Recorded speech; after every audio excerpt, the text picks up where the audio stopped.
राम राम साथियों, मरुधर चौपाल में आपका स्वागत है। आज हम पहुंचे हैं निवाई विधानसभा क्षेत्र के गांव सेदरिया में।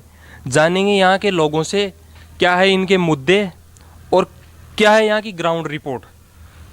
कौन सी पार्टी बढ़िया काम कर रही है और कौन सी पार्टी को जीतने की संभावना निवाई विधानसभा क्षेत्र में। तो हमारे साथ एक बाबा, इनसे करेंगे बात।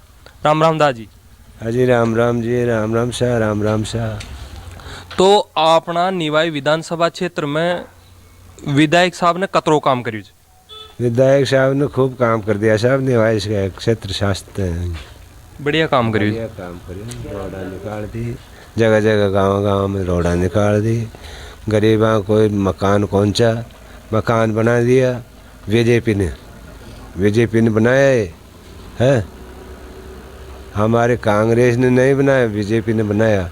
और हमारे यहाँ पर मान लो कांग्रेस नेता थे, गौ मारी थी मुसलमानों ने, तो उसको गौ मारते सब मतलब हिंदू मुसलमान मुद्दा है यहाँ पे। हिंदू मुस्लिम मुद्दा है, मतलब हिंदुत्व का मुद्दा चलेगा इस बार यहाँ पे। तो जैसा कि मान लो आप कह रहे हो कि हमारे लिए तो केंद्र सरकार ने बढ़िया काम किया है, बीजेपी सरकार ने, नरेंद्र मोदी सरकार ने। अब बिल्कुल कांग्रेस सरकार से नाराज हो? बिल्कुल नाराज हैं हम कांग्रेस सरकार से।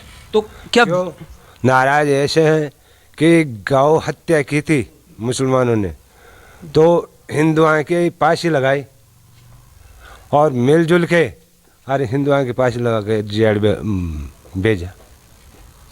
इस बार अपने विधानसभा क्षेत्र निवाई में हिंदू मुस्लिम मुद्दा रहेगा आपके कहने के हिसाब से? अच्छा, तो क्या आप ये विकास को दरकिनार कर दोगे और इस पर आप हिंदुत्व का मुद्दा भी हो जाएगा? हाँ जी। ये जो विकास के दावे कर रहे हैं बड़ी बड़ी कांग्रेस सरकार, बड़े बड़े दावे कर रही है, तो क्या इनको आप दरकिनार कर दोगे और केवल हिंदू और मुस्लिम को मुद्दा मान के इस पर ही वोट करोगे? हिंदू मुस्लिम का मान के ही करेंगे वोट। तो बीजेपी को वोट करोगे?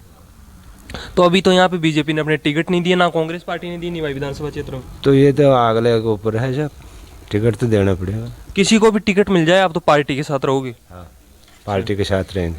हमारे साथ कुछ युवा साथी भी हैं, उनसे भी करेंगे बात। उनके क्या है मुद्दे और वो क्या सोचते हैं, क्योंकि राजस्थान में विधानसभा चुनाव का बिगुल बज चुका है और 23 नवंबर को यहाँ पर मतदान होगा। तो इनकी क्या है राय विधानसभा चुनाव को देखते हुए? तो आप क्या मानते हो कि कांग्रेस सरकार इस बार रिपीट हो? कांग्रेस की सरकार थी, कांग्रेस ने बहुत कुछ काम किया। प्रशांत जी ने, मैं श्री रामपुरा नया गांव का रहने वाला हूँ, राजाराम गुजर मेरा नाम है, बहुत काम किया। और अब आने वाले समय में भी कांग्रेस की सीट आनी चाहिए। तो आगे जैसे पीछे काम हुआ ना वो होएगा, तो गति तो बढ़ेगी ना काम की। तो यहाँ पे सुनने में आ रहा है कि इस बार प्रशांत बैरवा का टिकट कट भी सकता है। नहीं, प्रशांत बैरवा को टिकट मिलना चाहिए और वो यहीं से एमएलए बने और जैसे पिछला कार्यकाल में काम किया ना, उससे बढ़ के वो काम करे। तो इस बार मान लो अगर प्रशांत बैरवा कांग्रेस पार्टी उम्मीदवार नहीं बनाती है और किसी अन्य कैंडिडेट को भी कोई भी भेजता है, पायलट साहब के साथ हम पायलट साहब के साथ रहेंगे और कांग्रेस के साथ रहेंगे। तो जैसा कि यहाँ पे सुनने में आ रहा है कि प्रशांत बैरवा ने एक तरीके से सचिन पायलट का खेमा बदल लिया था और वो अशोक गहलोत खेमे में चले गए थे। वो पार्टी की बात है, पार्टी के साथ ये गहलोत साहब भी कांग्रेस में है, पायलट साहब भी कांग्रेस में है। एक आदमी दूसरा आदमी के कोई बंधा हुआ नहीं है, किसी के भी साथ भी रह सकता है, उससे कोई फर्क नहीं पड़ रहा है। पायलट साहब प्रशांत के साथ है, प्रशांत के साथ रहेंगे, हम भी उनके साथ रहेंगे और पब्लिक भी उनके साथ रहेगी। तो लगातार 4-5 साल से राजस्थान में गुटबाजी देखने को मिल रही है दोनों ही नेताओं के बीच में। तो इसका खामियाजा उठाना पड़ेगा।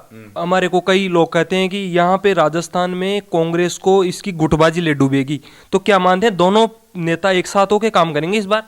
बिल्कुल, दोनों नेता एक साथ रह के काम करेंगे और अब भी करेंगे। गुटबाजी चलती रही, दो भाई होते हैं तो उनमें भी गुटबाजी चलती है, पार्टी में भी गुटबाजी चलती है, उससे कोई फर्क नहीं पड़ता है। तो इस बार कांग्रेस या बीजेपी?